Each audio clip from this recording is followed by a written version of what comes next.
अच्छा जी, date functions में हम लोगों ने जो जो डेट्स की डिटेल्स हैं वो पढ़ेंगे। उससे पहले उसके कुछ फंक्शंस उसने यहाँ पे हमें मेंशन किए हैं, वो फंक्शंस हम पढ़ लेते हैं। मंथ्स बिटवीन आ गया।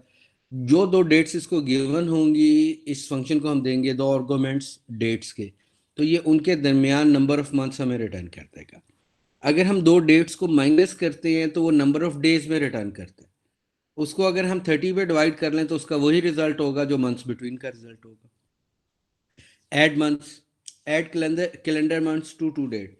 फॉर एग्जांपल, आज 22 अक्टूबर है और मैं इसमें कहता हूँ एड 2 मंथ्स, तो वो मुझे 22 दिसंबर की डेट रिटर्न कर देगा। इसका इस्तेमाल कहाँ पे होता है, कैसे हम यूज करते हैं, वो हम आगे जाके देखेंगे। Last day of the month, October के 30 डेज हैं, 31 डेज हैं, 29 डेज हैं, 28 डेज हैं। जो भी लास्ट डे होगा वो रिटर्न कर देगा हमें उसकी डेट। ठीक है, राउंड डेट आ गई, ट्रंकेट डेट आ गई। हम आगे जाके इनको यूज भी कर लेंगे। मंथ्स बिटवीन आ गया 1 सितंबर 95 टू 11 जन 94, तो इट्स 19.677 मंथ्स आ गए। एड मंथ्स, 11 जन 94 आ गया, हमारे पास 11 जुलाई की डेट आ गई। नेक्स्ट डे कब आएगा, 1 सितंबर को फ्राइडे है, तो नेक्स्ट फ्राइडे कब आएगा, तो वो हमें बता देगा उसकी डेट 8। इनके इस्तेमाल क्या है, कब कब ये हम यूज करते हैं, वो हम देखेंगे। लास्ट डे 1 फेब 95 का लास्ट डेट क्या होगा, 28 आएगा। अच्छा अच्छा, ये वाला क्वेश्चन आया था आप लोगों को क्विज के अंदर। Yes sir. हाँ, अच्छा जी, दोबारा मैं इसको एक दफा, बल्कि मैं तो फर्स्ट टाइम ही आपको बता रहा हूँ। अगर इस डेट को राउंड करें मंथ के ऊपर तो वो नंबर ऑफ डेज को काउंट करेगा। अगर 1 to 15 है तो उसी मंथ की फर्स्ट हो जाएगी। यानी अक्टूबर की अगर आज 15 तारीख होती तो मैं उसको राउंड करता तो वो 1 अक्टूबर 2020 हो जाती। लेकिन आज क्योंकि 16 से 20 30 वाले हम हाफ में बैठे हुए, सेकंड हाफ जो है, आज अगर मैं इसको राउंड करूंगा तो ये 1 नवंबर की डेट रिटर्न करेगी। तो अगर 1 से 15 तक होंगे तो उसी महीने की पहली डेट हो जाएगी, और 16 से 30 तक होंगे तो अगले महीने की फर्स्ट हो जाएगी, अगर हम मंथ के ऊपर राउंड कर रहे हैं। अगर हम ईयर के ऊपर राउंड कर रहे हैं तो फिर वो मंथ्स को देखेगा। अगर जैन से लेके जून तक है तो इसी साल की फर्स्ट जैन जैन हो जाएगी। अगर जुलाई से दिसंबर तक है तो नेक्स्ट ईयर की फर्स्ट जैन हो जाएगी। फॉर एग्जाम्पल, अगर आज की डेट 22 अक्टूबर में मैं बैठूं तो अक्टूबर सेकंड हाफ में मौजूद है, जुलाई से लेकर दिसंबर तक वाले में। इसके ऊपर जब मैं ईयर को राउंड करूंगा तो ईयर राउंड होकर मेरे पास क्या आएगा, 1 जनवरी 2021। अगर ये मैं 1 जून को बैठ के काम कर रहा होता और राउंड करता तो डेट आती 1 जनवरी 2020। क्या ये बात समझ आती है यस क्या आपको? सर। ट्रंकेट में हम 1 जनवरी, हम जनवरी के महीने से लेकर दिसंबर के महीने तक जहां तक मर्जी बैठे, हमेशा 2020 की फर्स्ट आएगी। यानी जिस साल में बैठे आप काम कर रहे हैं उसी की 1 जनवरी हो जाएगी, आगे वाले मंथ खत्म कर दिए जाएंगे। तो ट्रंकेट का बिहेवियर एक ही है, इसमें कोई फर्क नहीं, हमेशा प्रीवियस वैल्यू के ऊपर राउंड होगा वो।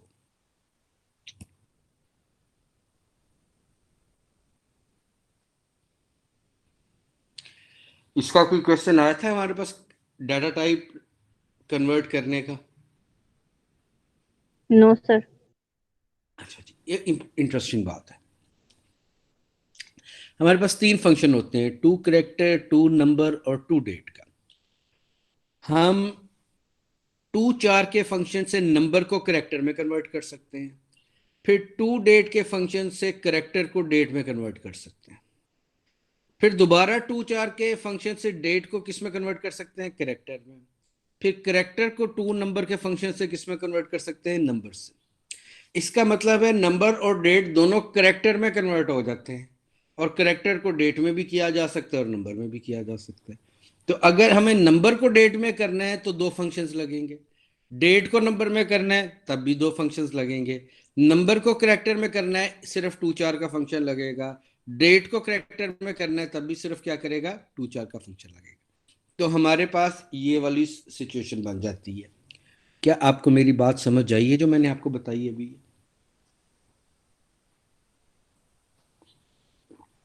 नहीं सर, ये नहीं समझ आइए, दोबारा बता दें।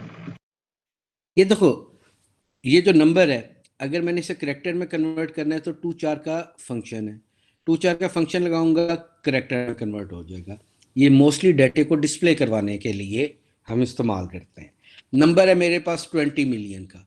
अब 2 के साथ इतने सारे जीरो हैं, पता नहीं लग रहा कि ये 2 मिलियन है कि 20 मिलियन है, सब पढ़ा नहीं जा रहा। तो मैं क्या करता हूँ, मैं 2 जीरोस के बाद 3 जीरोस के बाद एक कॉमा डालता हूँ, अगले 3 जीरोस के बाद फिर कॉमा डालता हूँ, और उसके बाद 2 जीरो आ जाता है, तो मुझे पता लग जाता है ये 20 मिलियन। ठीक हो गया? तो अब डिस्प्ले करवाते हुए नंबर की जगह मैंने उसे करेक्टर फॉर्मेट में डिस्प्ले करवाया है, और जहां जहां मुझे सेपरेटर या कॉमा जरूरी थे वो लगवा दिए। उससे उसकी रीडेबिलिटी क्या हो गई है, बढ़ गई है। ठीक है जी। तो नंबर को बेहतर फॉर्मेट में डिस्प्ले करवाने के लिए हम करेक्टर में कन्वर्ट कर लेते हैं। उसमें कन्वर्ट करने के लिए जो फंक्शन है वो 2 4 का फंक्शन है। फिर करेक्टर को डेट में कन्वर्ट किया जा सकता है। डेट में कन्वर्ट करने के लिए जो फंक्शन है वो 2 डेट का फंक्शन है। डेट को डिस्प्ले करवाने के लिए दोबारा करेक्टर में कन्वर्ट करवाया जा सकता है 2 4 के फंक्शन से। और करेक्टर को 2 नंबर से दोबारा नंबर में कन्वर्ट करवाया जा सकता है। अब इन तीनों का यूजेज हमारे पास क्या है, उसको हम 1 बाय 1 देखते हैं। उससे बात हमारे पास ज्यादा क्लियर होगी।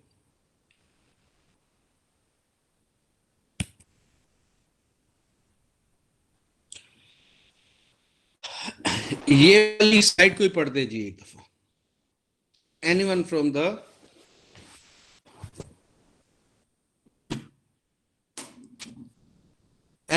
The morning class? So using the tochar function with dates, tochar comma parentheses date format model. The format model must be enclosed in single quotation marks and is case sensitive. Can include any valid date format element. Has an FM element to remove padded blanks or suppress leading zeros. Is separated from the zero value by a comma.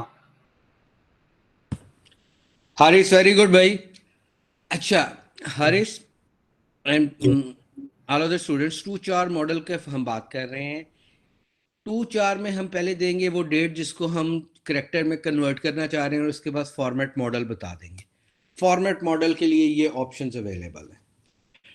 Tetra Y का मतलब है full year in numbers, यानी 1998, 2020, 2020 लिखा हुआ आएगा।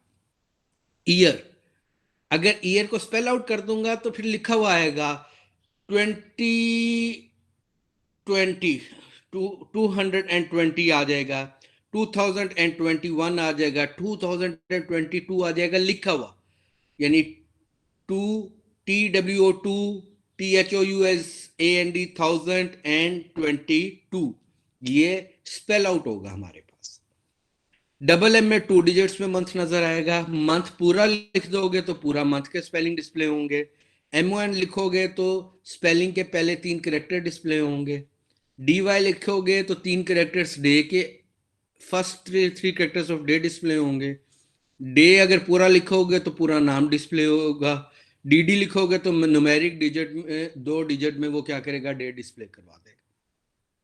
तो ये पांचों, ये हमारे पास कुछ 6 7 ऑप्शंस हैं जो फॉर्मेट बनाने की मदद से में हम अपनी मर्जी से इस्तेमाल कर सकते हैं। जैसे हम आगे देख लेंगे। अच्छा जी, ये टाइम है, पहले हम फॉर्मेट वो देख लें। इधर आ जाए।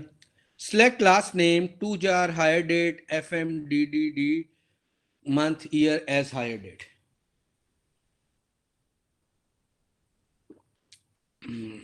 आप लोगों की SQL की शीट चल पड़ी है?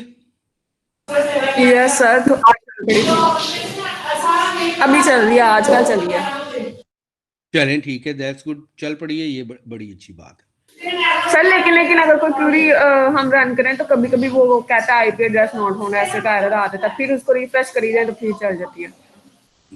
चलो यार, इतना बर्दाश्त कर लो, अब इस पे इतना भी नाराज होने की जरूरत नहीं, इतना काम हो जाता होता। Okay sir.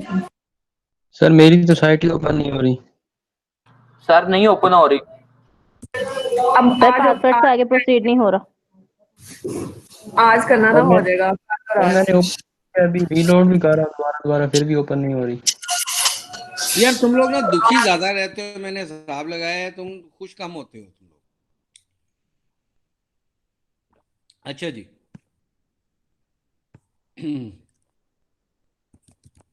मेरी स्क्रीन आपको नजर आ रही है ना?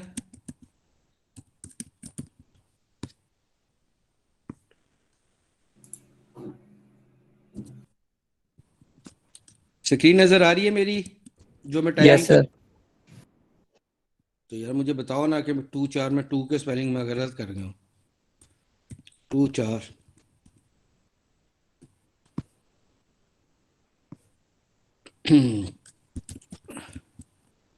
यहाँ पे डेट है, हायर डेट है हमारे पास, हायर डेट है। उसके बाद है सिंगल कोड।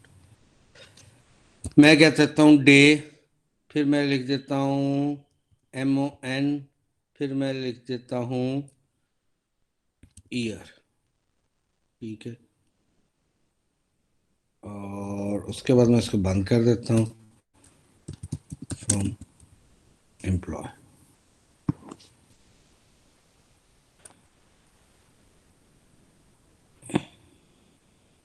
सिलेक्ट ई नेम कॉमा, अच्छा डेट नहीं ना, डेट। रिजल्ट डिस्प्ले हो गया आपको? Yes sir. एक सेकंड मुझे टिश्यू ले दे।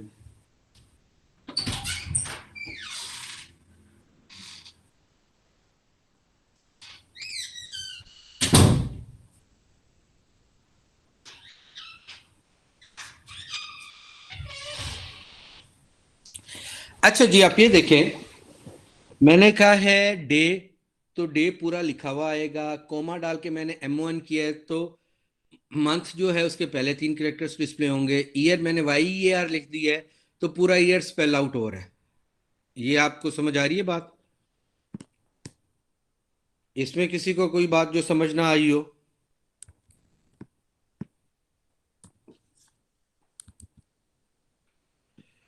दूसरे वाले में हम करते हैं डे को DD कर देते हैं, मंथ पूरा लिख देते हैं, ईयर को टेट्रावाई में कर देते हैं।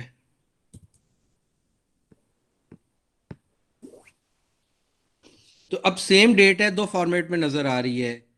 फ्राइडे Feb 1981, यहाँ पे 51 फरवरी 1981। ये बात समझ आ रही है हमें? Yes sir.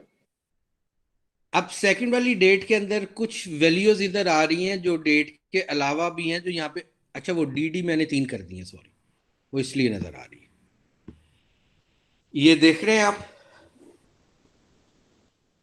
दोनों बातों में फर्क नजर आया है?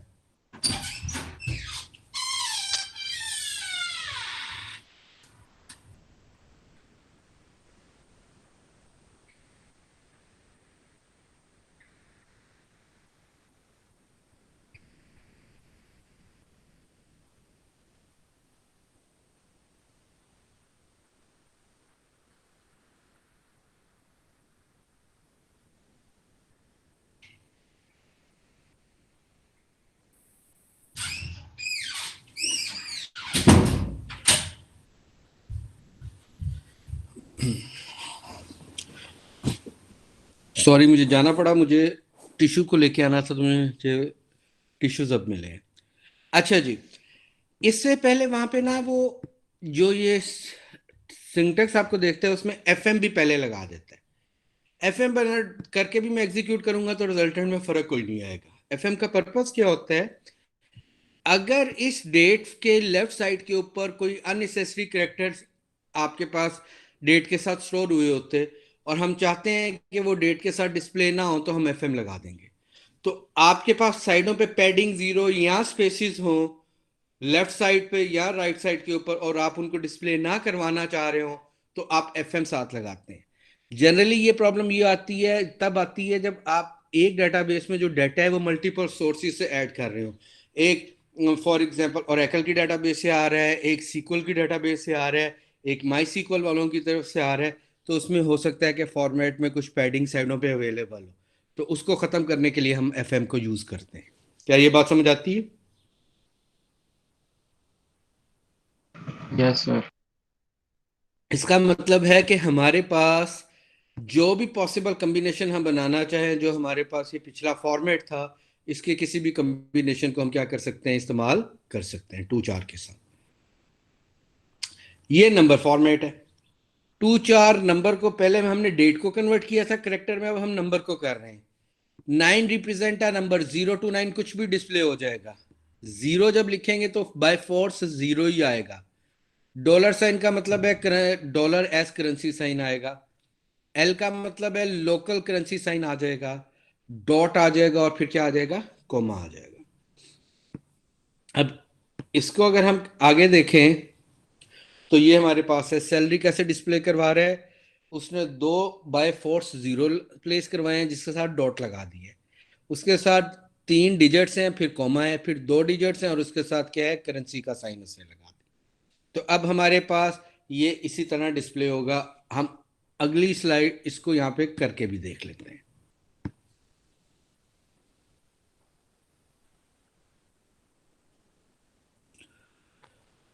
टू चार में हमने करना क्या है, सैलरी रखवानी है। सैलरी पूरा है कि सैलरी है? सैलरी है मेरा ख्याल। ठीक है, हो गया। अब हम इसका देते हैं डॉट 0 0 0 दे देते हैं और करते हैं 9 9। 2 के बाद ही कॉमा डाल देते हैं क्योंकि मेरे ख्याल है हमारे पास 3 जहाँ चलें 3 के बाद डाल लेते हैं, कॉमा आ गया और फिर 9 आ गया हमारे पास। और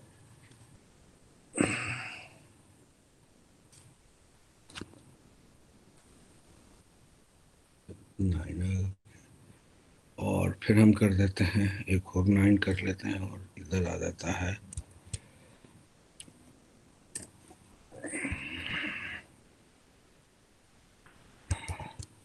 ये नजर आ रही जी आपको? Yes sir. ठीक हो गया। और इसको हम यहाँ पे बंद करते हैं, फिर इसी की एक कॉपी हम उठा लेते हैं और इसमें दूसरा फॉर्मेट भी कॉपी कर देते हैं और डॉलर साइन की जगह लोकल करेंसी साइन कर लेते हैं और इसको एग्जीक्यूट करवाते हैं। अब हमारे पास और है क्या, हमारे पास ये सैलरी। तो डिफॉल्ट में सैलरी इस तरह डिस्प्ले होगी, हमने उसको बेहतर फॉर्मेट के अंदर डिस्प्ले करवा दी है, लेकिन एल और डॉलर साइन दोनों के केस में वो डॉलर साइन ही डिस्प्ले करवा रहा है। उसकी रीज़न ये है कि जब ये वाली एसक्यूएल इंस्टॉल की गई होगी तो इंस्टॉल करते हुए जो कंट्री होगी वो यूएसए बताई होगी, तो इंस्टॉलेशन के दरमियान अगर हम पाकिस्तान बताएंगे तो यहाँ पे आरएस लिखा हुआ आ जाएगा, और अगर कोई और मुल्क बताएंगे तो उसकी करेंसी लिखी हुई आ जाएगी, क्योंकि यहाँ पे इंस्टॉलेशन के वक्त उसने क्या बताया हुआ है, यूएसए बताया हुआ है, तो इसलिए लोकल करेंसी में भी डॉलर साइन वो दे रहा है और डॉलर साइन के अगेंस्ट भी वो डॉलर साइन दे रहा है। क्या ये बात समझ आ रही है हमें? Yes sir.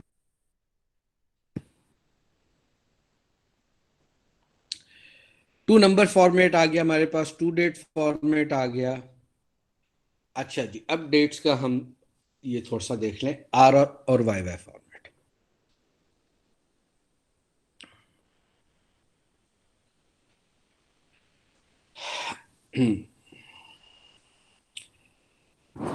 अच्छा यार, सेंचुरी को हमने 2 हाफ में डिवाइड करना है।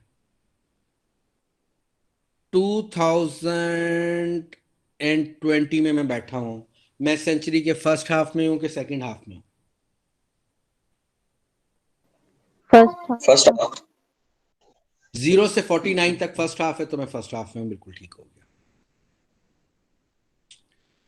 अच्छा मुझे अब ये बात बताओ, अच्छा चले मैं आपको बल्कि बताता हूं, अगर हम वाई वाई फॉर्मेट में बात कर रहा हूं, मैं वाई वाई फॉर्मेट में बैठा हूं और मैं कहता हूं कि आज डेट लिखो 95। फर्स्ट हाफ में बैठ के डेट में दे रहा हूं सेकंड हाफ की और 2 डिजिट में दे रहा हूं, मुझे नहीं पता ये कौन सी सेंचुरी है। अगर 2 डिजिट में दूंगा 95 फॉर एग्जांपल, फर्स्ट हाफ में बैठ के सेकंड हाफ की डेट दूंगा तो वो इसे 2095 कंसिडर करेगा, यानी फ्यूचर की डेट कंसिडर करेगा, इसी सेंचुरी की डेट कंसिडर करेगा। अगर मैं वाई फॉर्मेट में बैठ के 04 देता हूं तो वो पास्ट की डेट इसे 2004 कंसिडर करेगा। यानी फर्स्ट हाफ में बैठ के मैं जोन सी मर्जी डेट दे दूं,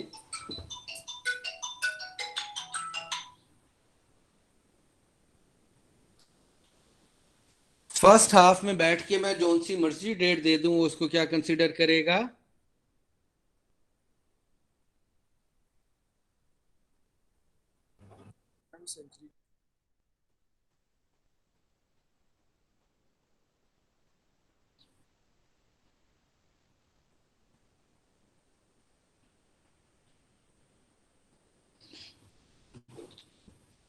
अच्छा जी, यानी वाई फॉर्मेट में बैठ के फर्स्ट हाफ में बैठ के मैं जोन सी भी डेट दूंगा, फर्स्ट हाफ की दूं या सेकंड हाफ की, वो सेम सेंचुरी से कंसिडर करेगा। सेकंड हाफ में बैठ के भी मैं वाई फॉर्मेट में जोन सी भी डेट दूंगा, वो उसको इसी सेंचुरी की कंसिडर करेगा। कोई फर्क नहीं है बिहेवियर में। आर फॉर्मेट पे आ जाए, अगर मैं 2020 में बैठ के डेट उसको देता हूं, मेरा ख्याल है थोड़ी देर के लिए मैं आप ये स्लाइड भी ना देखें, ये स्लाइड भी हम जरा बंद कर देते हैं और आप मुझे देखें जरा। मैं कहता हूं 2020 में बैठा हूं मैं, वाई फॉर्मेट है, इस सेंचुरी की मैं फ्यूचर डेट दूं या प्रीवियस डेट दूं, वो 2000 ही इसे कंसिडर करेगा। अगर मैं 01 ईयर देखता हूं 2020 में बैठ के, तो उसे 2001 कंसिडर करेगा। अगर मैं इसे 93 देता हूं तो ये इसे 2093 कंसिडर करेगा। आर फॉर्मेट में बैठ के मैं अगर उसे डेट देता हूं 93, फर्स्ट हाफ में बैठ के सेकंड हाफ की डेट देता हूं तो वो उससे 1993 कंसिडर करेगा। फर्स्ट हाफ में बैठ के सेकंड हाफ की डेट दूंगा तो उसे फ्यूचर डेट कंसिडर नहीं करेगा, बल्कि कौन सी डेट कंसिडर करेगा? पास्ट की डेट। कौन सा फॉर्मेट? Are format. अगर मैं 1995 में बैठ के डेट दे दूं 20, तो वो उसे 1920 कंसिडर नहीं करेगा, वो उसे क्या करेगा? 2020 कंसिडर करेगा। क्या कंसिडर करेगा? 2020। तो इसका मतलब है आर फॉर्मेट का बिहेवियर क्या है कि फर्स्ट हाफ में बैठ के अगर फ्यूचर डेट दोगे तो वो प्रीवियस सेंचुरी कंसिडर करेगा। फर्स्ट हाफ में बैठ के फर्स्ट हाफ की डेट दोगे तो हाँ, वो उसको वही वाली सेंचुरी कंसिडर करेगा। सेकंड हाफ में बैठ के पिछले हाफ की डेट दोगे तो उसे प्रीवियस कंसिडर नहीं करेगा, बल्कि फ्यूचर की कंसिडर करेगा। और सेम की दोगे हाफ की तो वो उसको उसी सेंचुरी में कंसिडर करेगा। सो अब आप मेरी बात गौर से समझे। आर फॉर्मेट का बिहेवियर क्या है कि जिस हाफ में आप बैठे होते हैं, अगर उसी हाफ की डेट देते हैं तो वो उसे क्या कंसिडर करता है? उसी सेंचुरी में कंसिडर करता है। दूसरे हाफ की देंगे और वो हाफ पीछे वाला हुआ तो वो प्रीवियस सेंचुरी में चला जाएगा, आगे वाला हुआ तो वो नेक्स्ट सेंचुरी में चला जाएगा। ये बात समझ आती है हमें? क्या ये बात समझ आती है हम? सर रिपीट कर दीजिएगा जरा। सर ये फ्यूचर वाली नहीं समझ आई। अच्छा चलो दोबारा मेरी बात सुनो। वाई फॉर्मेट का मुझे बता दो उसका बिहेवियर क्या है, वो समझ आ गया? उसमें तो कोई ऐसी खतरनाक बात नहीं ना। यस सर आ गया समझ। यस सर, बाय बाय तो ठीक है। क्या है जी, बताए ना, ठीक तो है, क्या है ये बताओ। सर अगर हम जिस हाफ में बैठे हैं उससे अगले हाफ में देंगे तो वो फ्यूचर को ही कंसिडर करेगा, और अगर पीछे प्रीवियस में देंगे तो वो प्रीवियस को कंसिडर करेगा, और अगर उसी फॉर्म उसी हाफ पे देंगे तो उसी में कंसिडर करेगा। यानी सेंचुरी हर चेंज नहीं केस होगी। में वो सेंचुरी change चेंज नहीं होगी। कर, वो सेंचुरी चेंज नहीं कर। आर फॉर्मेट में क्या है, जिस हाफ में बैठ के डेट दे रहे हो उसी हाफ की डेट है तो सेम सेंचुरी है। दूसरे हाफ की डेट दोगे तो वह सेंचुरी बदल देगा।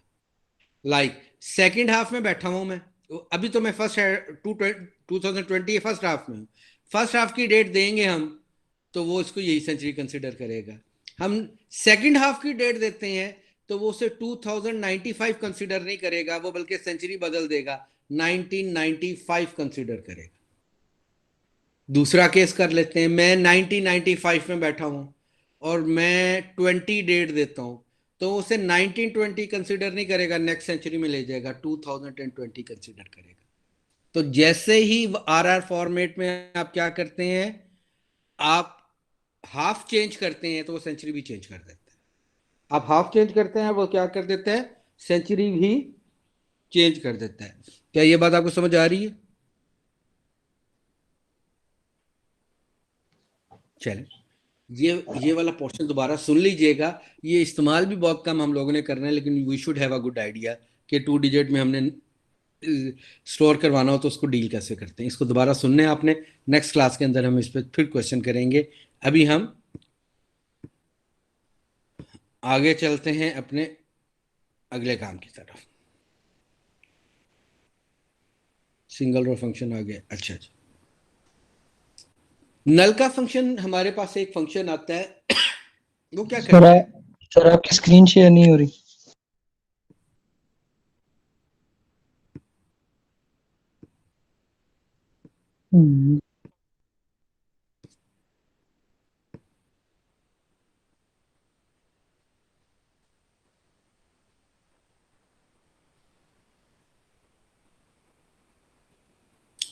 यही सिर्फ 44 लोग क्लास अटेंड कर रहे हैं और मेरा ख्याल है अटेंडेंस हमारे पास 100 लोगों की तो है तकरीबन।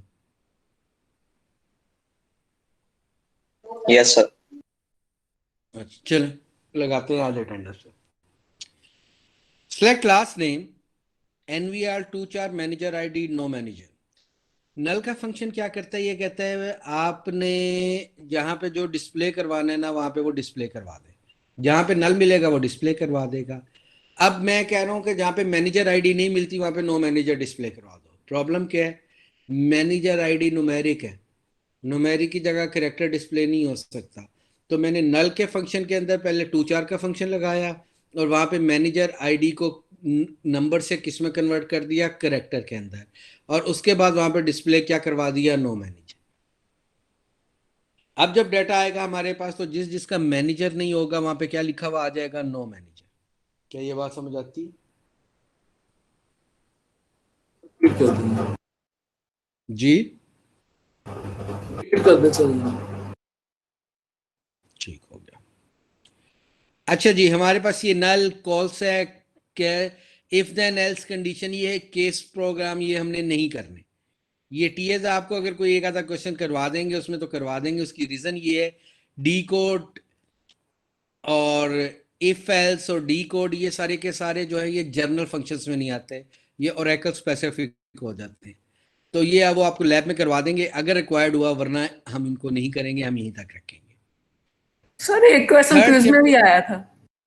हाँ ठीक है, वो आपको करवा देंगे, वो आपको जो अगर उन्होंने कोई क्वेश्चन दिया तो वो करवाएंगे। अगली बात सुने, नेक्स्ट क्लास कब है हमारी, वेडनेसडे को, सॉरी ट्यूसडे को होती है हमारी क्लास। हाँ ट्यूसडे को। Yes sir, Tuesday. Yes sir. Tuesday को आपने 3rd चैप्टर की एक्सरसाइज जो है वो सबमिट करवानी है। 3rd चैप्टर की एक्सरसाइज क्या है, नेट के ऊपर सर्च करेंगे, ओरेकल 9i की ये जो स्लाइड्स आपको दी हैं इसकी एक्सरसाइज भी आपको नेट के ऊपर अवेलेबल हो। तो उस सर एक एक्सरसाइज, और जी जी, एक और असाइनमेंट भी मिली हुई है। तो कोई बात नहीं बेटा, वो एक और मिली हुई है तो एक ये वाली भी कर लो, इसमें परेशानी। सर एडिशन नंबर फर्स्ट वाला ना, जी जी, वॉल्यूम फर्स्ट, वॉल्यूम 1, उसकी एक्सरसाइज। हाँ ये 9 ओरेकल 9i जिस जो स्लाइड्स हम पढ़ रहे हैं इसके हर चैप्टर में उन्होंने एक्सरसाइज भी दी हुई है जो इन हाँ जी, स्लाइड्स में, तो आपने वो वाली एक्सरसाइज सबमिट करनी है।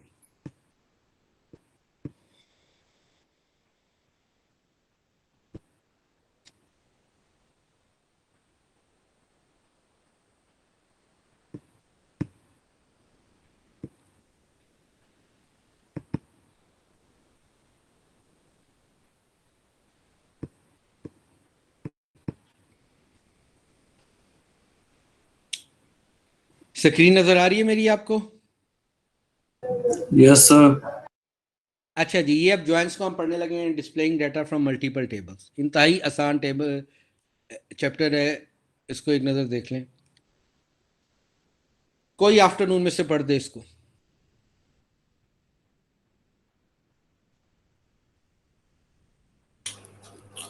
Cartesian products. A Cartesian product is formed when a joint condition is omitted. Joint condition is invalid. R rows in the first table are joined to R rows in the second table. To avoid a Cartesian product, always include a valid joint condition in a where clause. ठीक हो गया।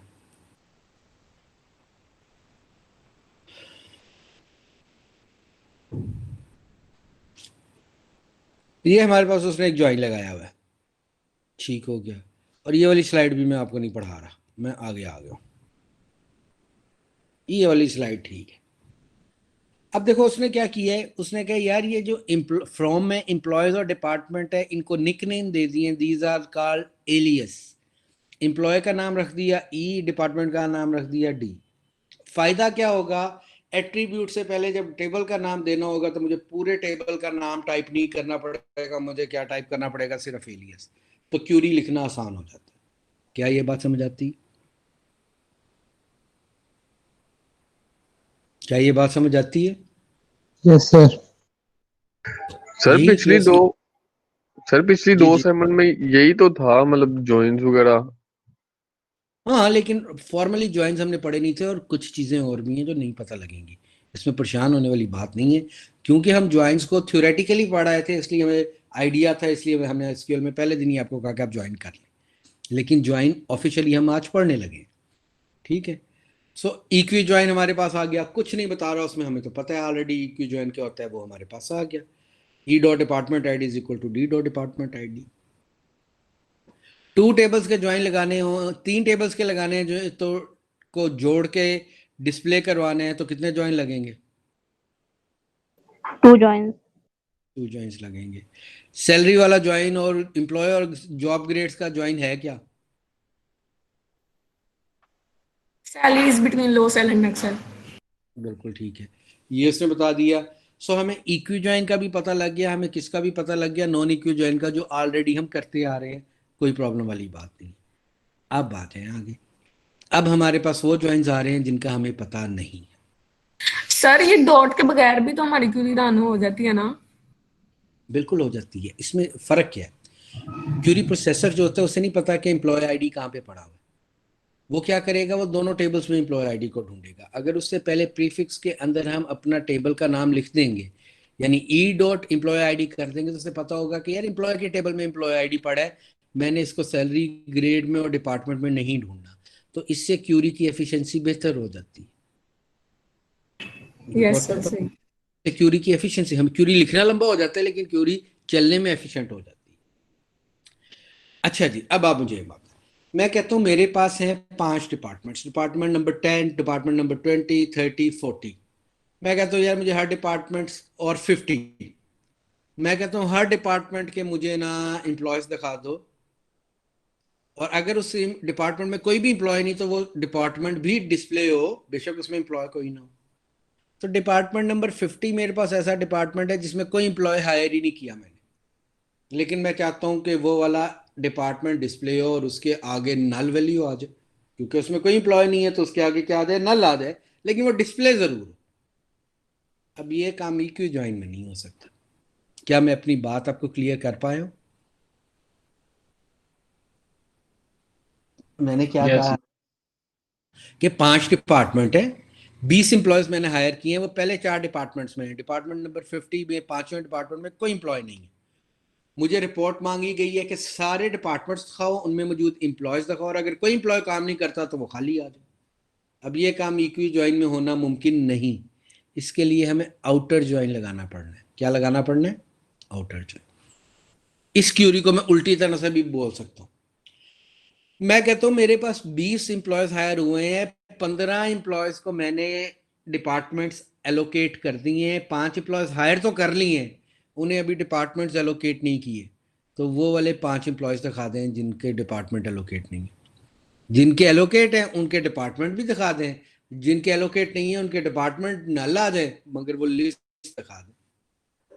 अब ये काम भी किसमें होना मुमकिन नहीं है, ये भी इक्वी जॉइन में होना मुमकिन नहीं है। क्या ये बात मेरी आपको समझ आ रही है? ये जो दो प्रॉब्लम्स मैंने बताई हैं जिनको इक्वी जॉइन कैटर नहीं करता, क्या ये आपको समझ आ रही है? Yes sir. Yes, sir. अच्छा अच्छा, इसके लिए हमने प्लस का साइन लगाना है। कोई बड़ी साइंस नहीं है, सिंटेक्स तो ऑलमोस्ट बिल्कुल सेम है। हमने प्लस का साइन लगाना है। कौन सा साइन लगाना है? प्लस का साइन लगाना है इक्वी जॉइन। अच्छा अच्छा, अब ये बात गौर से सुनो। अगर मैंने एम्प्लॉय के टेबल में से एक्स्ट्रा डाटा उठाना है तो प्लस मैंने डिपार्टमेंट के टेबल वाली साइड पे लगाना है। दोबारा रिपीट कर रहा हूं, मैं कहता हूं मुझे वो वाले एम्प्लॉयज दिखा दो जिनको कोई डिपार्टमेंट नहीं मिला लेकिन वो डिस्प्ले होने चाहिए। तो मैं करूंगा डी डॉट डिपार्टमेंट आईडी के साथ प्लस लगाऊंगा equal to E dot department ID. जिसका एक्स्ट्रा डाटा चाहिए प्लस उसके साथ नहीं लगना, प्लस दूसरे के साथ लगना। और अगर प्लस इक्वल की कंडीशन के लेफ्ट साइड पे लगेगा तो ये लेफ्ट आउटर ज्वाइन कहलाएगा। अगर ये इक्वल की कंडीशन के राइट साइड पे लगेगा तो ये क्या कहलाएगा? Right outer join. एक वक्त में एक लग सकता है, या लेफ्ट आउटर ज्वाइन लगेगा या क्या लगेगा? Right outer join. दोनों तरफ आप प्लस नहीं लगा सकते, आप किसी एक तरफ लगाएंगे, या लेफ्ट साइड पे लगाएंगे या राइट साइड पे लगाएंगे। लेफ्ट वाला लेफ्ट आउटर ज्वाइन कहलाएगा, राइट वाला राइट आउटर ज्वाइन कहलाएगा। कहां पे लगाना है प्लस, अब ये बताएं मुझे। जिस टेबल में से एक्स्ट्रा डेटा रहना है उसका दूसरे वाले टेबल में लगाएंगे हम प्लस। ठीक हो गया, ये हमारे पास आ गया। ई डॉट क्लास नेम, ई dot department ID, D dot department ID और एम्प्लॉयज आ गया और डिपार्टमेंट आ गया।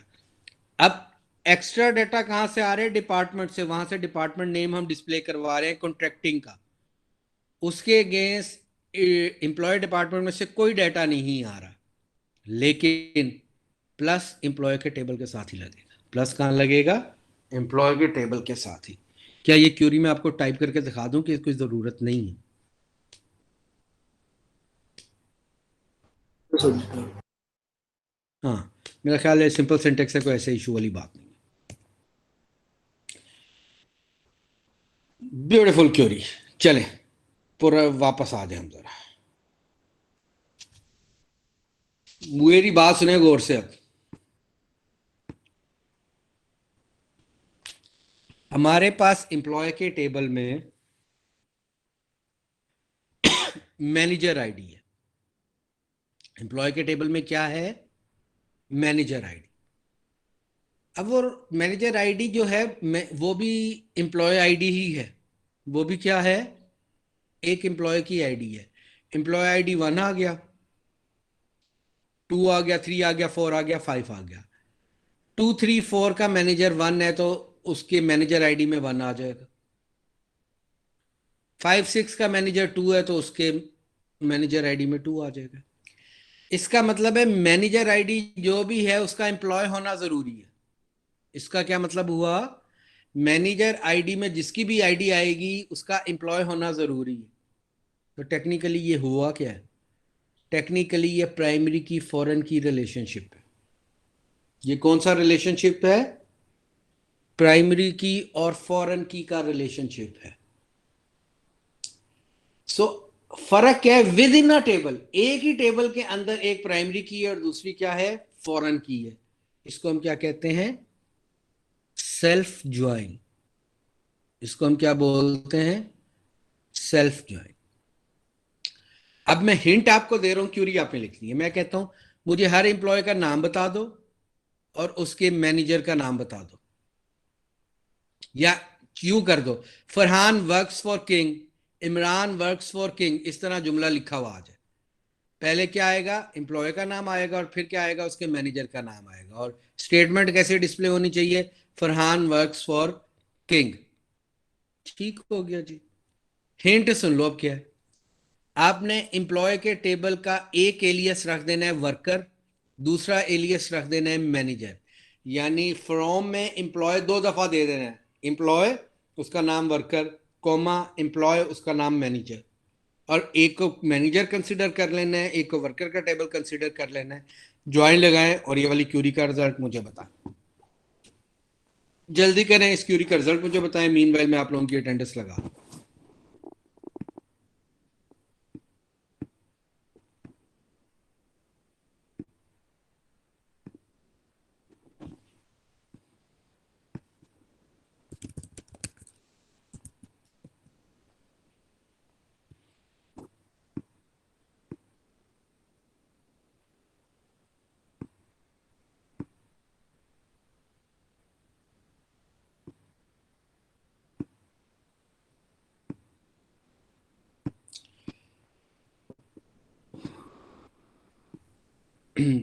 मॉर्निंग क्लास BSc EF में रोल नंबर 5 और 1 से लेके 510 तक जो जो मौजूद हैं वो अटेंडेंस बोल दें। 504 510 तक कोई और है? 511 से 520 तक।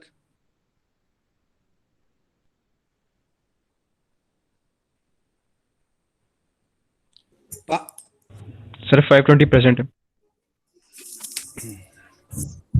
रोल नंबर 17 521 से लेके 530 तक। 523 रोल नंबर 525 29 529 530 530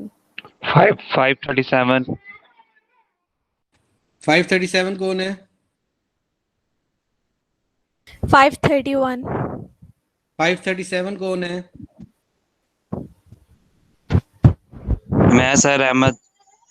अहमद, आप 521 से 530 के दरमियान आते हैं? जी सर। आप 521 से 530 के दरमियान आते हैं? सर मैं रीजॉइन करता हूँ, मुझे आवाज नहीं आ रही सही। चलें, आप एब्सेंट ही, अपने आप को एब्सेंट ही कंसीडर करें।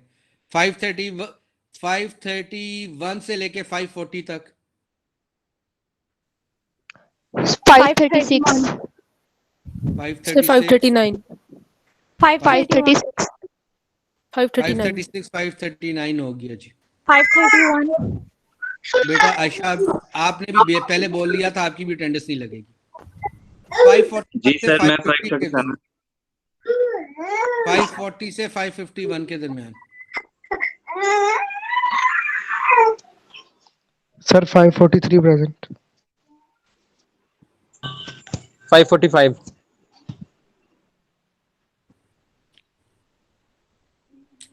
551 से लेके ऑनवर्ड।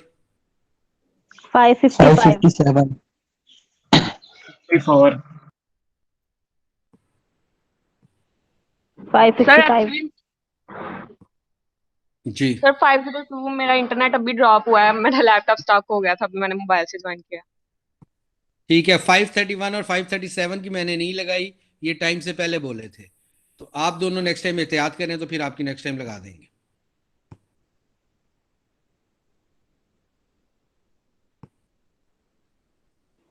Okay sir. क्यूरी लिख ली है किसी ने?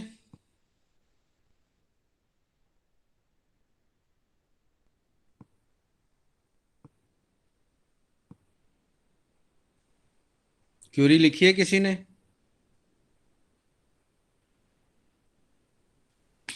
आफ्टरनून 501 से लेके 510 तक। 509 502 511 से लेके 520 सर तक। 508 का लाइट इशू था, उसने इन्फॉर्म कर दिया था। बहुत शुक्रिया आपने मुझे बताने का, पर वो एब्सेंट है। 511 से 512 सर 515 519 प्रेजेंट 521 से 530 तक। 530 525 present. 529 present. 529 523. Sir, 523. हो गया जी 523 525 529 तीन लोग हैं। yes sir 528. 530. 531 से लेके 540 तक। So 531.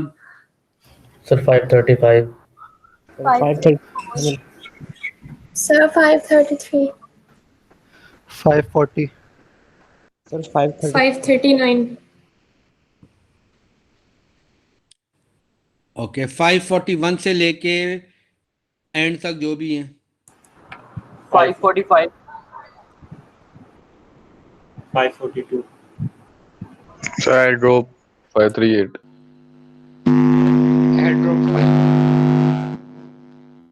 एयर ड्रॉप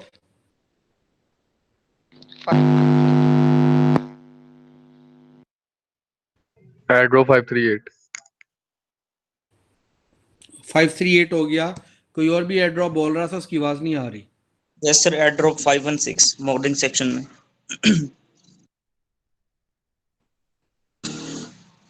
बेटा मॉर्निंग सेक्शन की अब मैं अटेंडेंस कैसे लगाऊं, मुझे बताएंगे? सर अब मैंने अब एयर ड्रॉप के एंड पे लगाते तो इसलिए मैं बोला नहीं इस टाइम। अच्छा किया, अगली दफा टाइम पे बोलोगे। कोई और है? एयर ड्रॉप कोई और है अभी? 514 head drop. इसी में है ना आपका बिलाल मुबशिर? Oh sir. चले ठीक हो गया।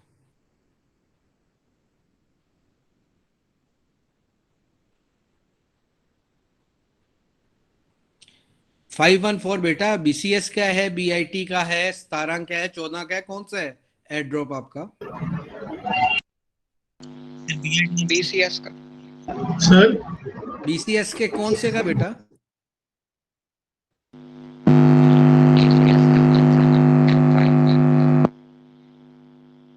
चलें, जब आपको अपनी डिटेल याद आते तब बता दें, लगा देंगे। सर मेरा ना कंप्यूटर हैंग हो गया था तो मेरा रोल नंबर 32 आफ्टरनून। चलो अगली दफा ध्यान रखना ना हो।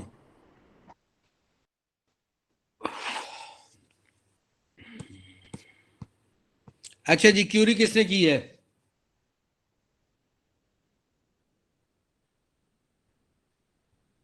किसी ने क्यूरी लिखी है?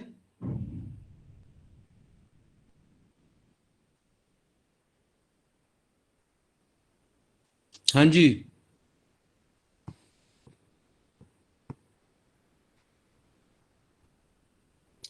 Select workforce manager. ओहो गलत है ये, कोई और बताएगा?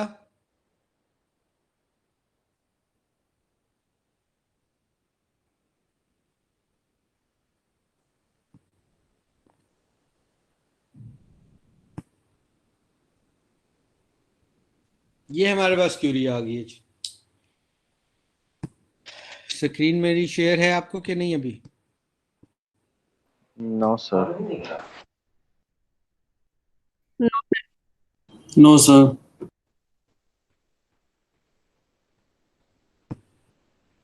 ये देखें जी, select worker dot class name works for manager ID last name.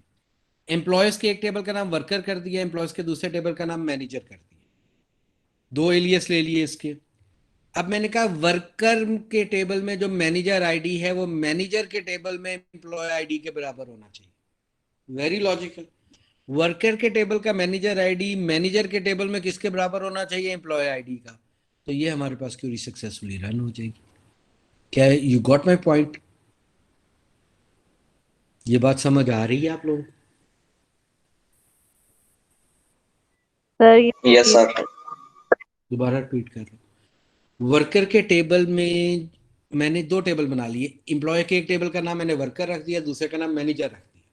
मैंने कहा जो वर्कर का टेबल है उसका मैनेजर आईडी मैनेजर के टेबल में उसके एम्प्लॉय आईडी के बराबर होना चाहिए। तो मैंने यही कंडीशन लगा दी। जब ये कंडीशन लगा दी मैंने तो मेरे पास तो रिजल्टेंट ठीक आ गया, ठीक हो गया।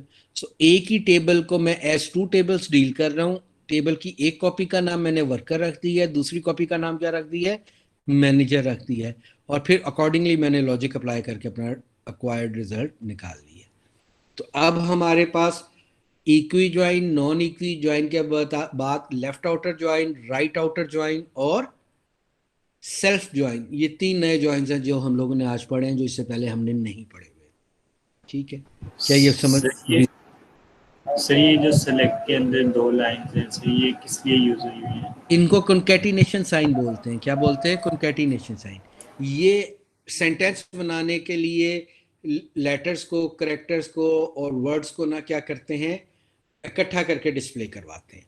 फॉर एग्जाम्पल हम एक क्यूरी लिख लेते हैं, यहाँ पे मैं कहता हूँ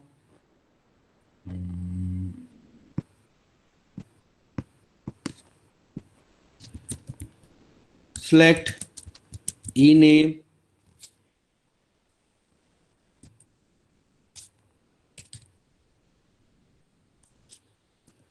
works for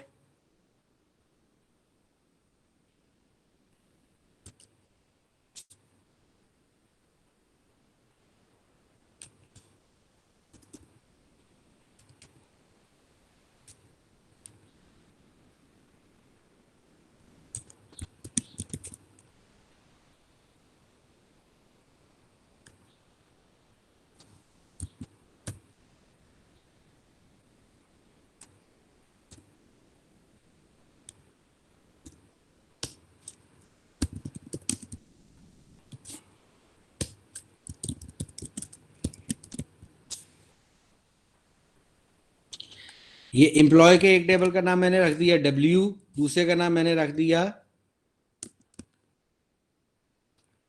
मैनेजर। अब मैं क्या कह रहा हूं कि वर्कर के टेबल का MGR जो है, मैनेजर नंबर जो है, इक्वल होना चाहिए मैनेजर के टेबल में एम्प्लॉय ID के। MGR नंबर ये है कि sir table name case sensitive नहीं होता? नहीं, MGR है कि MGR नंबर है, कुछ याद है? सर एम्प्लॉय नंबर है, आईडी नहीं है। MG आ रही है सिर्फ।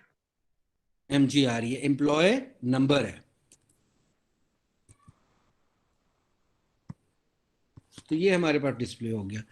अब अगर मैं इसमें कहता हूं कि यार उसकी सैलरी भी बता दो, तो मैं क्या कर देता हूं, and gets salary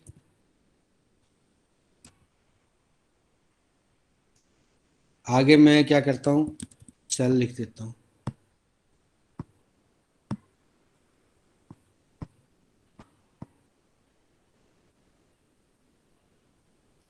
and gets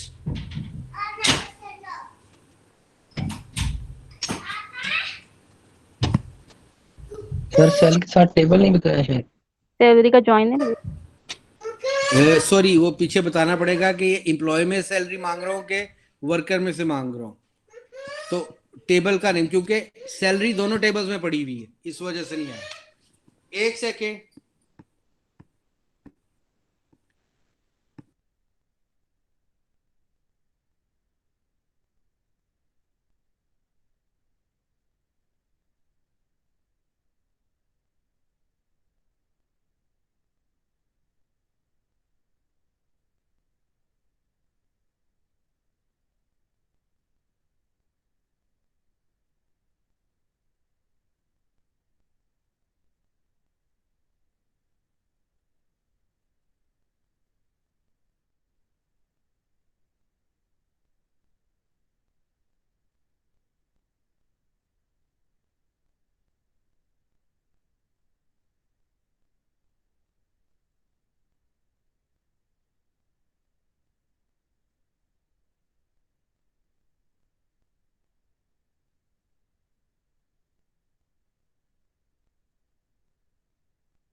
जी ये क्यूरी का कुछ समझ आ गई है कि इसको मैं दोबारा बताऊं आपको?